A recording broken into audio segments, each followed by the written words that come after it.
جی next question ہے، اگر کوئی عورت پلکنگ نہ کرے لیکن آئی بروز کو شیپ دینے کے لیے سائڈ کے بالوں کو سکن کے رنگ کی طرح ڈائی کر لے تو کیا یہ حلال ہے؟ یہ تو حلال ہی ہے جی، اس کی تو کوئی ممانعت نہیں ہے۔ دیکھیں جس چیز کی ممانعت ہے حرام کا فتویٰ اسی پہ لگے گا جس کو شریعت نے حرام قرار دیا۔ وہ صحیح بخاری اور صحیح مسلم کی متفق علیہ حدیث ہے کہ سیدنا عبداللہ ابن مسعود رضی اللہ تعالیٰ عنہ کہتے ہیں کہ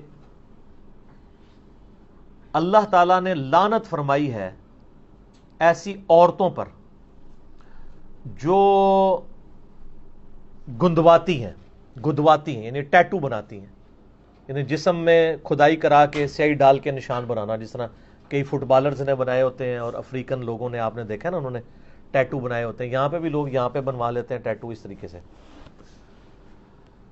اور دوسری چیز فرمائی ان عورتوں پہ لعنت ہے جو چہرے کے بال اکھاڑتی ہیں۔ ظاہر ہے اب چہرے میں ایک ہی بال ہیں جو عورت اکھاڑے گی تو لعنت ہے، اور وہ یہی والے بال ہیں، کیونکہ یہ بال اور یہ بال تو اس کے اگتے نہیں ہیں، اور اگر یہ بال اگ آئیں تو اس میں عورت پہ واجب ہے کہ یہ بال اکھاڑے گی، اس میں پھر دوسری حدیث اپلائی ہو جائے گی۔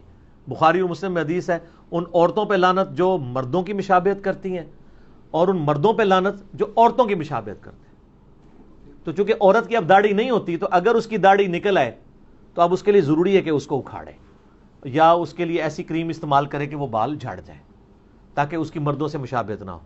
اور اسی میں امپلائڈ ہے کہ مرد نے داڑھی رکھنی ہے تاکہ اس کی عورتوں سے مشابہت نہ ہو، لباس میں بھی گیٹ اپ میں بھی ہر لحاظ سے۔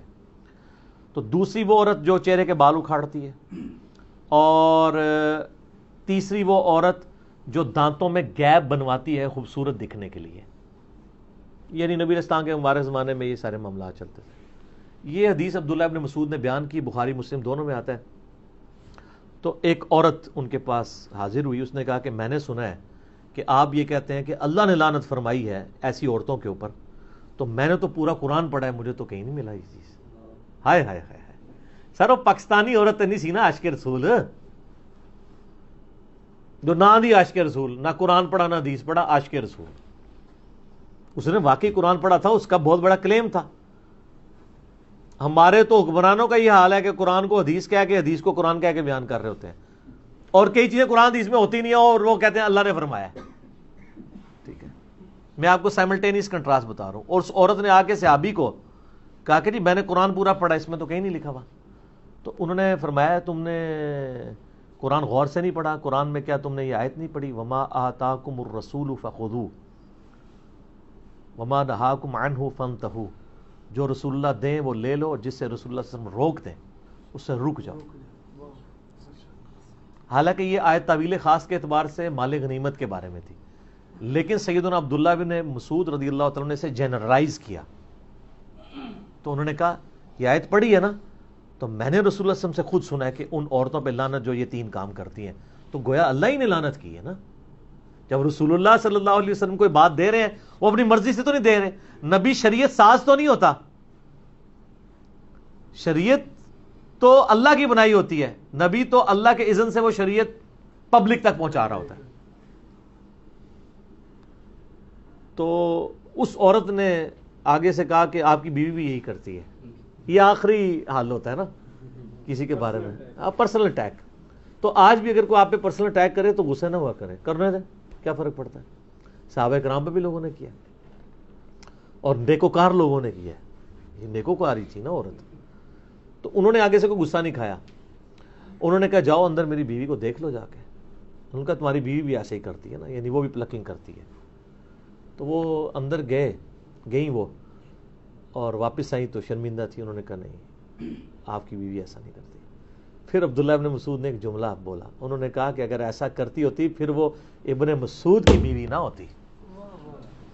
ٹھیک ہے، ابن مسعود تو رسول اللہ کا ماننے والا ہے، اس کے ساتھ ایسی عورت رہ سکتی ہے جو رسول اللہ کی باغی ہو، وہ پھر میری بیوی نہ ہوتی۔ تو یہ یعنی صحابہ کرام فوراً ان کا ایک ایٹیچیوڈ تھا اس حوالے سے۔ تو اگر کوئی عورت پلکنگ نہیں کرواتی، صرف سائڈ کے بالوں کو بلیچ کرتی ہے ہلکا ہلکا سکن کلر کے تاکہ وہ صحیح نظر آئیں، اور یہ لوگوں کو دکھانے کے لیے نہیں اپنے خاوند کے لیے، اس میں یہ چیز بھی ضروری ہے، تو شاید ویسے ہی وہ چھوڑ دیں، لوگوں کے لیے کر رہے ہوتے ہیں۔ الا ماشاء اللہ۔ باقی یہ ڈاکٹر فرد ہاشمی صاحبہ کا جو موقف ہے، میں ان کی بڑی عزت کرتا ہوں، میں انہیں ون وومن آرمی کہتا ہوں۔ ایک اکیلی عورت نے تلپٹ کر دی ہے ہر چیز، شیطان کے خلاف ایک مجاہدہ ہیں۔ ان کی جو اسٹوڈنٹس ہیں ان میں زیادہ تر یہ ایشو آیا ہوا ہے پلکنگ والا۔ انہوں نے کہیں ایک بات کی کہ اگر کسی کے بہت زیادہ یعنی بھویں چوڑی ہو جائیں تو وہ کر سکتی ہے، کیونکہ وہ نیچر سے ہٹی ہوئی ہیں۔ اصل میں تو اسلام میں تخلیق بگاڑنے کی ممانعت ہے نا، جو اس حدیث میں بھی آیا نا، جو عبداللہ ابن مسعود علی، اس میں یہ بھی الفاظ ہیں کہ یہ تخلیق بگاڑتی ہیں، جو ٹیٹو بنوائیں یا یہ کریں یا یہ اکھاڑیں۔ تو اور قرآن حکیم میں سورہ نساء کی آیت نمبر 119 ہے، وَلَآمُرَنَّهُمْ فَلَيُغَيِّرُنَّ خَلْقَ اللَّهِ۔ شیطان نے کہا تھا کہ اے اللہ میں اولاد آدم کو ابھاروں گا کہ تیری تخلیق کو وہ بدل دیں۔ تو اسلام میں تخلیق بدلنا حرام ہے، اسی کے تحت داڑھی مڈانا حرام ہے نا۔ اللہ نے مرد کی اگائی ہے، عورت کی نہیں اگائی۔ تو البتہ کچھ چیزیں تخلیق بگاڑنے میں ہی فطرت ہے، جیسا کہ زیر ناف بال یا بغلوں کے بال یا ناخنوں کا کاٹنا۔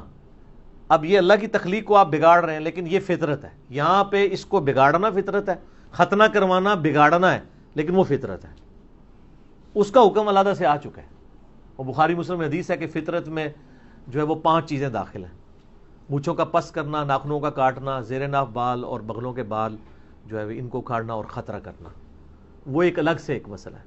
لیکن یہاں پہ جو مسئلہ ہے نا کہ اگر کوئی بلیچ کروا لیتا ہے وہ تو بالکل ٹھیک ہے، اس کو اکھاڑے نا۔ تو وہ میں فرد ہاشمی صاحبہ کا بتا رہا تھا کہ انہوں نے اس طرح کو بات کی کہ بہت چوڑے ہوں تو وہ کاٹ لیں تو خیر ہے۔ اب وہ اس کا نتیجہ یہ نکلا ہے کہ جو ہمیں خبر ہے فزیکلی کہ وہاں پہ ساروں نے ہی سمجھ لیے کہ ہمارے چوڑے ہی ہو گئے ہیں، ورنہ تو ہونا چاہیے آپ گوروں والا ایک طریقہ اڈاپٹ کریں کہ آپ کہیں جی ہم نے 1000 عورتوں کے اوپر فزیکلی یہ پرفارم کیا ایکسپیریمنٹ کہ عورت کے جو بھووں کی آئی بروز کی چوڑائی اتنی اور اتنی موٹائی ہونی چاہیے، تو یہ ہمیں ایک سٹینڈرڈ ملا ہے، اس سے جس کا ہٹے وہ آگے پیچھے کر سکتا ہے۔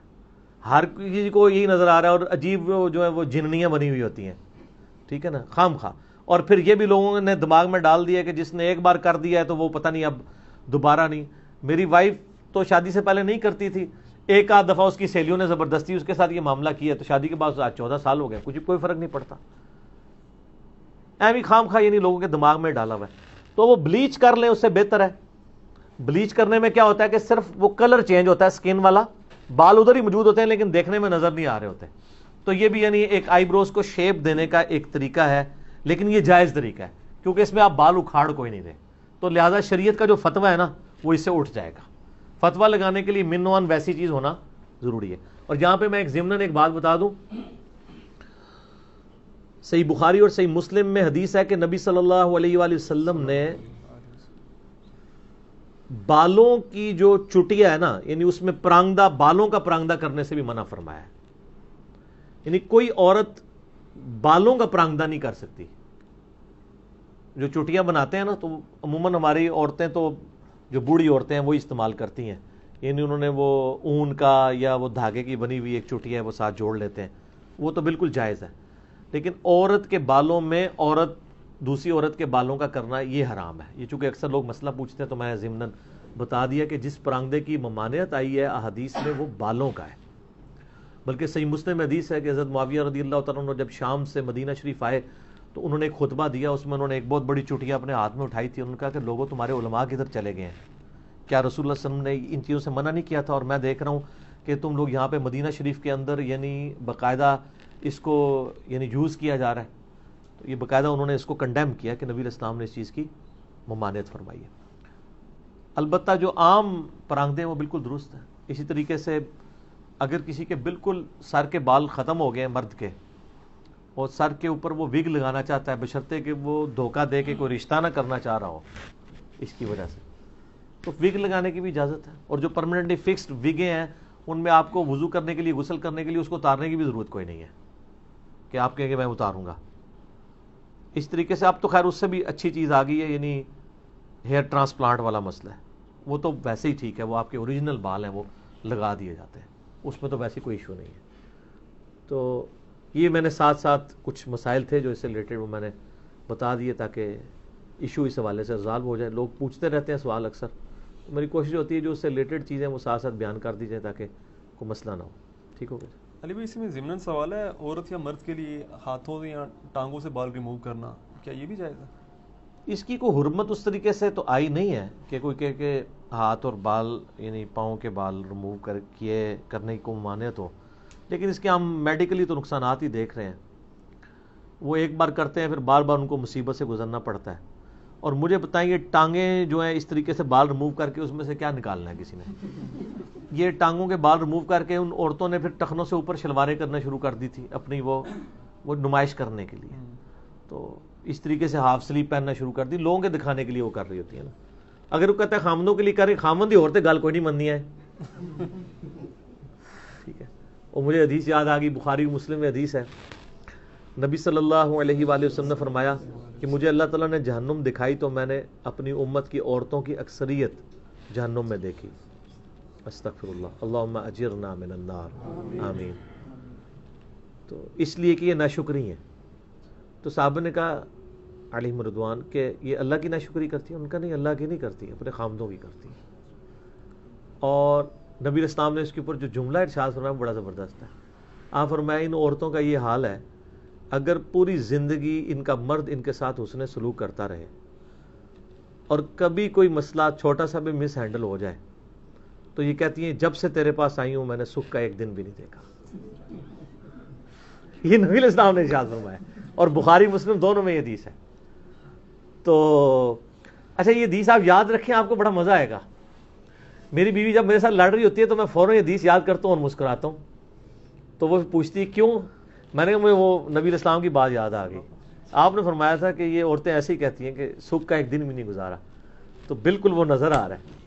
تو جب آپ یہ بات کرتے ہیں نا تو اگلے بندے کا غصہ ویسے ہی ٹھنڈا ہو جاتا ہے، اگر وہ مسلمان ہے تو. ٹھیک ہے.